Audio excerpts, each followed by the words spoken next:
Programang ito ay rated SPG, striktong patnubay at gabay ng magulang ang kailangan. Sa ngayon ay matinding dagok ang nangyayari kila Tanggol dahil sa mga nasawing palad sa kanilang hanay. Pero hindi ito nangangahulugan na tuluyan na silang manghihina. Sa katunayan, meron silang matinding karagdagan sa kanilang hanay. Walang iba kundi si Victorino, ang magiging bago nilang kakampi. Ang pagbabago ng ihip ng hangin na ito ay tiyak na magpapalakas muli sa kanilang puwersa.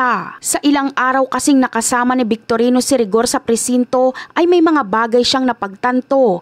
Unti-unti niyang naintindihan na ang batas na sinusunod nila ay hindi na tama. Nakita niya na tanging ang sariling interes lang ng pamilya Guerrero ang pinagsisilbihan ng mga utos ni Rigor at ang buong sistema nito.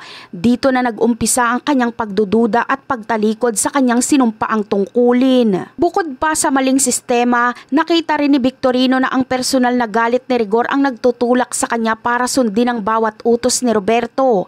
Ang matinding puot na ito ni Rigor ang nag-uudyok sa kanya para gawin ang lahat ng ito dahil gusto niya talagang mawala at tuluyang maalis sa landas niya ang mag-amang Tanggol at Ramon. Pero hindi nga magiging madali ang lahat para kay Rigor at sa mga Guerrero. Kung inaakala nilang humina na ang hanay ni Tanggol dahil sa mga pagsubok ay dito sila nagkakamali dahil ang pagdating ni Victorino ay ang magiging matinding balanse sa mga mangyayari. Magiging malaking kawalan sa panig ng mga Guerrero at ng kapulisan ang pag-alis ni Victorino at paglipat niya ng panig kila Tanggol. Makikipagtulungan at makikipagkasundo si Victorino kay Tanggol dahil alam niyang tama ang ipinaglalaban ng mga ito.